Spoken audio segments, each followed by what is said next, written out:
નમસ્કાર. કેવું હશે રામ મંદિર, કેવી રીતે થશે રામ મંદિરનું નિર્માણ? આપણી સાથે વીએસપીના राष्ट्रीय महासचिव मिलिंद जी से। मिलिंद जी, आपका स्वागत है।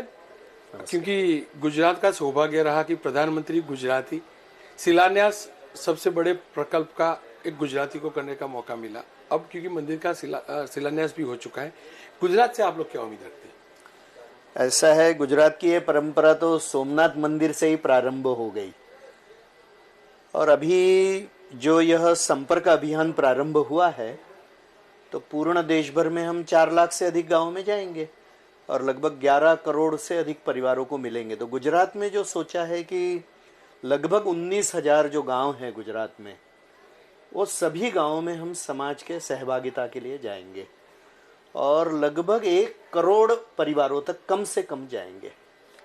क्योंकि देखिए, मंदिर बनाना है तो देश में इतने धनी लोग हैं, 2-4 लोग बना के भी इतना चंदा दे सकते हैं। लेकिन क्या इस प्रकार का कोई प्रोजेक्ट है कि आप जिस प्रकार से बता रहे हैं 1 करोड़ लोगों तक जाएंगे, तो उनको आर्थिक तौर पे या श्रमदान के तौर पे किस प्रकार से आप जोड़ेंगे? ऐसा है, आर्थिक पारदर्शिता रहनी चाहिए, इतना बड़ा संपर्क है तो इसलिए 3 प्रकार की व्यवस्था की है। कूपन की व्यवस्था है, 10 रुपया, 100 रुपया, 1000 रुपया, और फिर रसीद बुक और ऑनलाइन। ये दृष्टि से तो श्री राम जन्मभूमि तीर्थ क्षेत्र न्यास जो अधिकृत है इसके लिए, उन्होंने हमको कहा तो हम इस कार्य में लगे हैं, क्योंकि विश्व हिंदू परिषद कमिटेड है इसके लिए। तो कोई एक धनी व्यक्ति कर सकता था, देश में ऐसे बहुत लोग हैं, सौभाग्य से उनके प्रति हमको आदर भी है, किंतु करोड़ों लोगों ने इसके लिए प्रयास किया है, शताब्दियों के लिए लाखों लोगों ने बलिदान दिया है, तो सभी की सहभागिता यह बहुत महत्व की है, इसलिए यह प्रयास है। क्या गुजरात में उसकी शुरुआत हो चुकी है इस प्रोजेक्ट की, और किस प्रकार से आप कर रहे हैं? कल ही यहाँ पर एक भव्य बैठक हो गई कि जो मंदिर निर्माण समर्पण करने वाली जो समिति जिसका देखने वाली है, तो उसका एक कार्यक्रम कल कर्णावती में हुआ। तो पूर्ण गुजरात भर से बहुत प्रमुख लोग उसमें आए थे। अपने गोविंद भाई पटेल जी उसके प्रमुख है, अध्यक्ष हैं, उनके नेतृत्व में ये सारा प्रयास चलेगा। तो 15 जनवरी जो मकर संक्रांति का दिन है, पूर्ण देश भर में हम सेलिब्रिटीज है, जीवन के हर क्षेत्र में जो हैं उनको मिलने के लिए जाने वाले, पूज्य साधु संतों को मिलने के लिए जाने वाले। तो देश के माननीय राष्ट्रपति जी, माननीय प्रधानमंत्री जी, इनको भी उस दिन मिलने का प्रयास हम लोग करेंगे, और सभी राज्यों के चीफ मिनिस्टर्स। तो एक पॉलिटिकल विषय हो गया, मगर कलाकार है, अन्य एक्टर्स है, ऑथर्स है, ऐसे सभी को मिलेंगे। और जैसे ऐसे सेलिब्रिटीज को मिलेंगे, वैसे पूर्ण ये 1-1.5 महीना समाज के हर वर्ग को मिलेंगे। समुद्र के किनारे जाएंगे, वनवासी क्षेत्र में जाएंगे, पहाड़ों में जाएंगे, दुर्गम ऐसे रूरल एरियाज में जाएंगे, सब जगह जाएंगे, और सभी की सहभागिता से ये मंदिर बने। ये गुजरात में भी प्रयास होगा और सर्वत्र होगा। कहीं छूत अछूत वाली बात तो नहीं होगी? बिल्कुल ही नहीं। श्री राम जन्मभूमि का जो शिलान्यास हुआ, वह अपने श्रीयुत कामेश्वर जी चौपाल, जो इस ट्रस्ट के अभी ट्रस्टी भी है माननीय, उन्हीं के हाथ से हुआ। संपूर्ण हिंदू समाज के हाथ से ये प्रकल्प होना चाहिए। और जो भाद्रपद कृष्ण द्वितीया 5 अगस्त को जो भूमि पूजन और कार्यक्रम पुनः हुआ, उस समय भी हमने देश भर के सभी प्रांतों से तीर्थ क्षेत्र, महापुरुष और महान महिलाओं के जो स्थान है, तो फिर टाटिया भील जैसे मध्य प्रदेश के बहुत बड़े स्वतंत्रता सेनानी हो गए, या मध्य भारत के गोंड समाज के तीर्थ क्षेत्र हैं, या ऐसे ही संत रविदास जी का मंदिर है काशी में, महर्षि वाल्मीकि जी का आश्रम है उत्तर प्रदेश में, ऐसे सब जगह से पवित्र जल और मिट्टी मंगवाई थी। ऐसे 3000 स्थानों से वह मिट्टी, पवित्र मिट्टी और पवित्र जल आया था। तो उस कार्यक्रम में उसका उपयोग हुआ। तो पूर्ण देश भर में संपूर्ण समाज ने ये करना चाहिए सहभागिता। यह यशस्वी भी हो रहा है।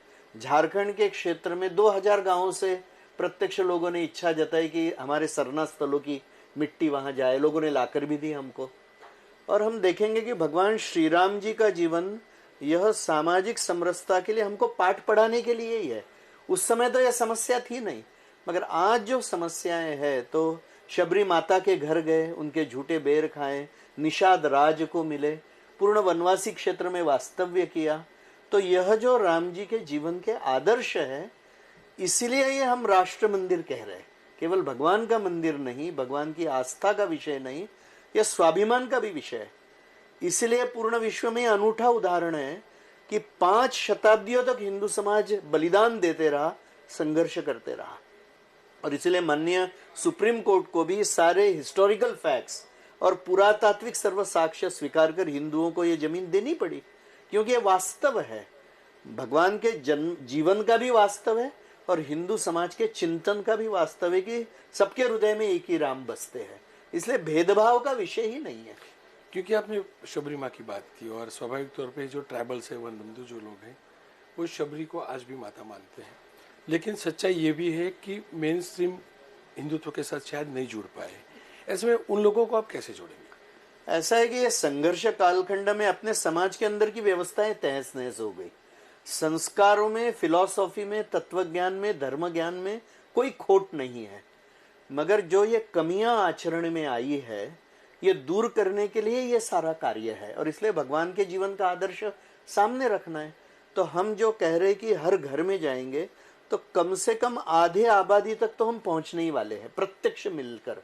फिर सोशल मीडिया है, अन्य तरह का मीडिया है, उसके माध्यम से भी हम लोगों तक जा रहे हैं। तो प्रत्यक्ष सहभागिता है और प्रत्यक्ष मिलने का प्रयास है। आज भी विश्व हिंदू परिषद 1 लाख से ज्यादा सेवा कार्य चलाता है।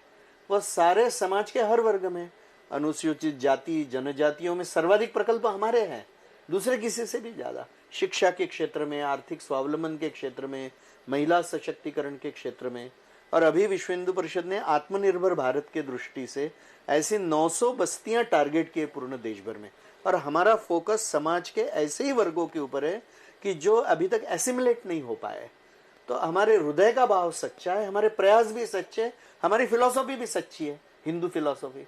इसलिए मुझे लगता है इसमें कोई कमी नहीं आएगी। लेकिन देखिए, आप बात ये करते हैं कि मंदिर निर्माण से विश्व कल्याण होगा।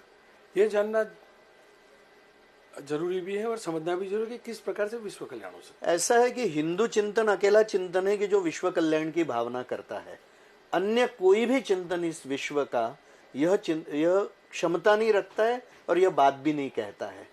यह यदि करना है तो कोई भी फिलॉसफी सामर्थ्य के साथ भी स्वीकारी जाती है। जो पराजित है, जो कमजोर है, उसके फिलॉसफी को महत्व नहीं रहता है। और इसलिए हिंदू समाज को बलशाली करने के लिए यह आदर्श भगवान श्री राम जी का, उनके जन्म स्थान का स्वाभिमान का प्रतीक यानी उनका मंदिर बनाना, ये हिंदू समाज के जागरण, संगठन और बलवान बनने के लिए आवश्यक है। इसलिए मंदिर का महत्व है, भक्ति की भी, आस्था का भी विषय, स्वाभिमान का भी विषय। ये मंदिर बनने से समाज एकत्र आ रहा है, इस देश की सोच बदल रही है, सामाजिक समरसता का विषय बढ़ रहा है, संपूर्ण समाज को एकत्र ला रही है। ये सामर्थ्य खड़ा रहेगा तो फिर हिंदू चिंतन को पूर्ण विश्व स्वीकारेगा, इसलिए विश्व कल्याण होगा। इसका यह प्रथम कदम है। देखिए, आपके हिसाब से और खास करके वीएचपी के लहजे से देखें तो वीएचपी हिंदुत्व और राष्ट्रवाद दोनों की कल्पना या तो व्याख्या किस प्रकार से करता है? ऐसा है, ये दोनों शब्द, हिंदू शब्द और ये शब्द परिभाषित करने के लिए बहुत कठिन है, किंतु राष्ट्र या संकल्पना तो कल्चरल है, सांस्कृतिक है, वो पॉलिटिकल नहीं है, वो सरकार से जुड़ी हुई नहीं है। हम ये कहते कि यहाँ पे जो धर्मधाराओं का जन्म हुआ है, जो विज्ञान तत्वज्ञान का यहाँ जन्म हुआ है, यहाँ के ऋषि मुनियों ने जो कहा है, जो जीवन दृष्टि, जीवन मूल्य, जैसे कि मातृवत परदारेशु, जो परधन है वो मिट्टी के समान है, उसको स्वीकारना नहीं, और आत्मवत सर्वभूतेषु, ये मानने वाला हिंदू चिंतन है। तो यही अकेला विश्व कल्याण की कामना भी कर सकता है और बता भी सकता है। बाकी लोग तो टुकड़ों में सोचते हैं, हम पूर्ण विश्व का, पर्यावरण का सोच रहे हैं। इस मूल्य को मानने वाले सभी हिंदू ये हम मानते हैं, और यह कोई नेशनल बाउंड्री के साथ जुड़ा हुआ विषय नहीं है। यह मानने वाला कोई भी हो वह हम हिंदू मानते हैं, इतनी हमारी ब्रॉड सोच है। इसमें सभी लोग आ जाते, हिंदू समाज के भी सर्व अंग आ जाते। पूर्ण मानवता का यह तत्व ज्ञान है, इसको सामर्थ्य देने के लिए राम मंदिर है। क्योंकि देखिए, जिस दिन शिलान्यास हुआ और जिस सामाजिक सद्भावना भी देखने को मिली, समरसता देखने को मिली, सभी मजहब के लोगों को शामिल करने का प्रयास भी किया गया।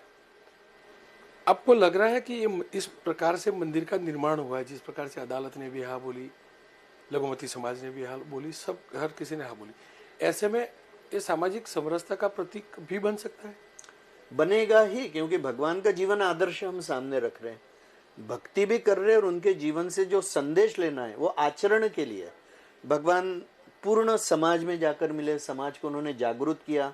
रावण की जो बुराई थी उसके लिए लोक संगठन किया, वो तो भगवान थे, उनको किसी की जरूरत नहीं थी, मगर उन्होंने अपने जीवन से सबको जागरूक करके, सबको संगठित करके अच्छे काम में लगाया। कोई भेदभाव उनके जीवन में नहीं था। तो यह आदर्श सभी को सामने रखना है। अपने जाति, भाषा, प्रांत का अभिमान रखते हुए भेदभाव को जीवन में स्थान नहीं देना, जाति भेद दूर करना, अस्पृश्यता दूर करना है, नहीं यही है। और केवल भावात्मक नहीं है, तो सभी को आर्थिक दृष्टि से सबल बनाना, भावात्मक दृष्टि से सबल बनाना, समाज को शोषण मुक्त बनाना, समता युक्त बनाना, ये आदर्श भगवान को सामने रखने से आता है। उस प्रयास को इस मंदिर से बल मिलेगा। क्योंकि देखिए हम लोग तो अयोध्या गए नहीं है, शिलान्यास होने के बाद जो भी विजुअल आते हैं, जो भी स्टोरीज आती है, न्यूज़ खबरें आती है, वहाँ से पता चलता है किस प्रकार से निर्माण का कार्य चल रहा है। आप जाते होंगे, आप देखते होंगे किस प्रकार से काम चल रहा है और कब तक हो पाएगा। प्रत्यक्ष जो भूमि है जन्मभूमि, उसके सराउंडिंग एरिया, ऐसा सब मिलकर 70 एकड़ भूमि लगभग यह श्री राम जन्मभूमि तीर्थ क्षेत्र न्यास को सौंपी गई है। तो उसमें लगभग जो प्रत्यक्ष मंदिर 1.5 एकड़ एरिया पे होगा, जन्मभूमि का जो स्थान है, परकोटा आसपास का पकड़कर पूर्ण मंदिर यह 6 एकड़ भूमि में होगा। 360 फीट लंबा, 235 फीट चौड़ा, 161 फीट ऊंचा, ऐसा 5 शिखर वाला मंदिर बनेगा। संपूर्ण पिंक ग्रेनाइट का यह मंदिर बनेगा, 3 तलों का बनेगा, G+2। और इसमें लोहे का उपयोग मंदिर निर्माण में नहीं होगा। हम ऐसा मंदिर बनाना चाहते कि जो कम से कम फिजिकली 1000 से 1400 साल तक टिके।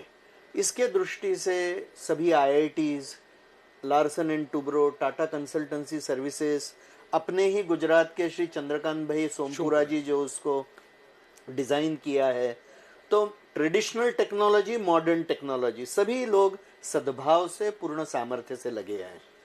और ये मंदिर बनने से इससे प्रेरणा भी मिले, शौर्य की, भक्ति की और सामाजिक समरसता की, ये सब कुछ देखकर ये मंदिर का बनाया जाएगा। म्यूजियम बनेगा वगैरह वगैरह, लाइब्रेरीज बनेगी, यह सब कुछ होगा। और यह आकांक्षा पूर्ण विश्व भर की है, केवल भारत में रहने वाले हिंदुओं की नहीं है। इसलिए इस दृष्टि से ये मंदिर बनेगा। और मुझे लगता है कि अयोध्या परिसर का भी पूर्ण विकास वहाँ की राज्य सरकार सोच रही है कि यह बहुत बड़ा तीर्थस्थल बने, भारत का 1 क्रमांक का बने। इस दृष्टि से सारा इंफ्रास्ट्रक्चरल डेवलपमेंट वहाँ की हो रही है। तो इकोनॉमी के लिए भी मदद होगी, भावात्मक जागरण में होगी, ऐतिहासिक दृष्टि से भी प्रस्तावित होगी और स्वाभिमान का प्रतीक करके सौंदर्य का भी प्रतीक होगा। ऐसा ये बन रहा है। एक आखिरी सवाल, जब हम लोग भी छोटे थे, शायद आपकी भी उम्र कम होगी, तब से मंदिर वहीं बनाएंगे का नारा आपके मुंह से निकलता भी होता था और हम लोग सुनते भी रहते, हमारे कानों में भी गूंजता था। क्या तब उम्मीद थी कि मंदिर बन पाएगा? देखिए, हम लोगों ने 25 वर्ष पहले ही पत्थर की गढ़ाई शुरू कर दी थी। तो यही हमारा आत्मविश्वास दिखाता है और समाज का आत्मविश्वास दिखाता है कि मंदिर बनने ही वाला था। इतनी पीढ़ियों ने चाहा मगर दुर्भाग्य से हो नहीं पाया, संघर्ष और बलिदान चलते रहा। ये अपने पीढ़ी का सौभाग्य है और हमारा समाज का, अपने पीढ़ी का, सभी का यह आत्मविश्वास था कि मंदिर बनेगा ही। आज लगभग 50-60% पत्थर की गढ़ाई पूर्ण हो गई है। तो ये आत्मविश्वास ही दिखलाता है कि अपने ही पीढ़ी में मंदिर बनाना है। और अभी हम केवल साक्षी नहीं बनेंगे, ये जो अभियान हो रहा है इसमें हम सहभागी भी बन सकेंगे। आपका यह कार्यक्रम के माध्यम से मैं गुजरात के समाज को भी आह्वान करता हूं कि वो केवल इस ऐतिहासिक और सुंदर घटना के केवल साक्षी न बने, इसमें सहभागी भी हो। और भगवान को आप दान नहीं दे सकते, आप अपना समर्पण इसमें दीजिए, यही मेरा आह्वान है। ખેર તો આ હતા વીએસપીના મહામંત્રી મિલિંદજીનું સ્પષ્ટ કહેવું છે કે એક સંકલ્પ હતો, નજીકના દિવસોમાં એ સંકલ્પ પૂર્ણ થવા જઈ રહ્યો છે।